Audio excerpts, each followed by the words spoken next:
Arsenal has done a comeback against Newcastle. And it wasn't at the Emirates. This is at the St. James Park, a place that we haven't won in a very long time.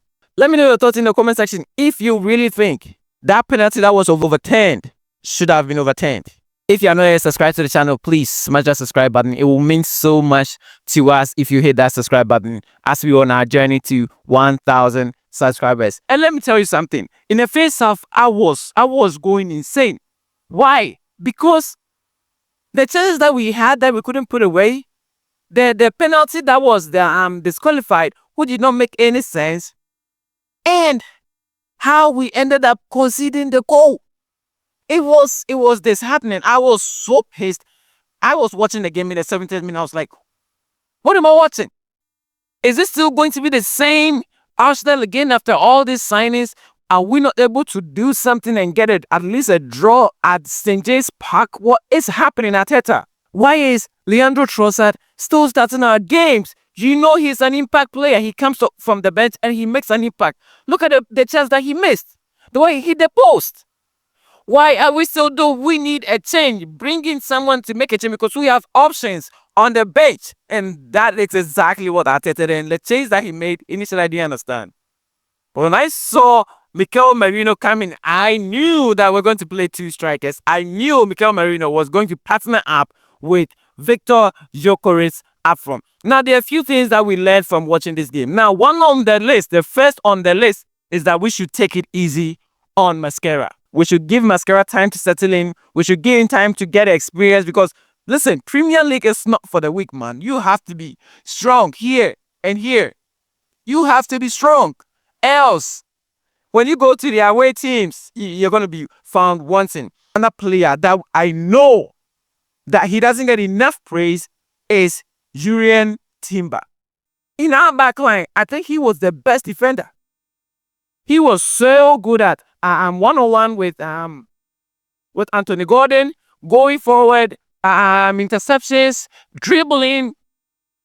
Timber was exceptional today. There is this partnership Arteta is trying to create with Victor Gyökeres and Saka that I don't think we have taken note yet.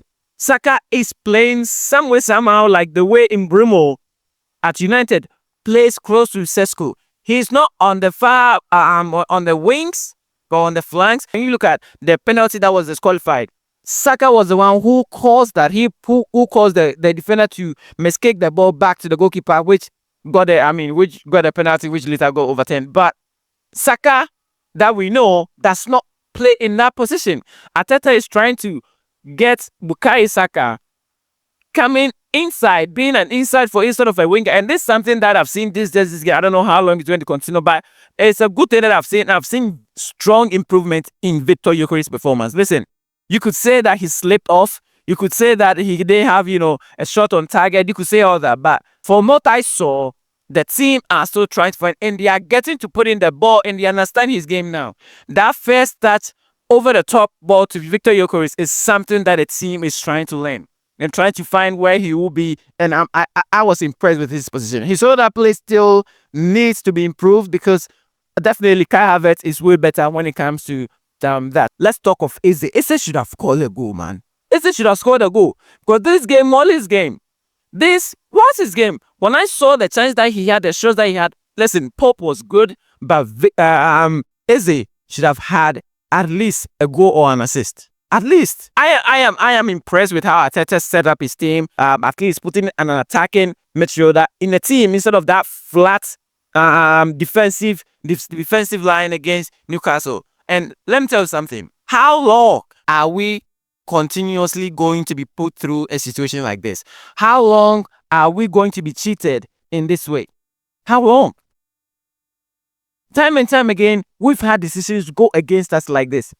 Last season, Newcastle scored a goal like this where I think Joelinton pushed Gabriel. They said there was no conclusive evidence. The ball went over the line. No conclusive evidence. Where was, because I watched the video, I don't know how many times I watched, but where was that conclusive evidence that Pope actually touched the ball before clipping Gyökeres?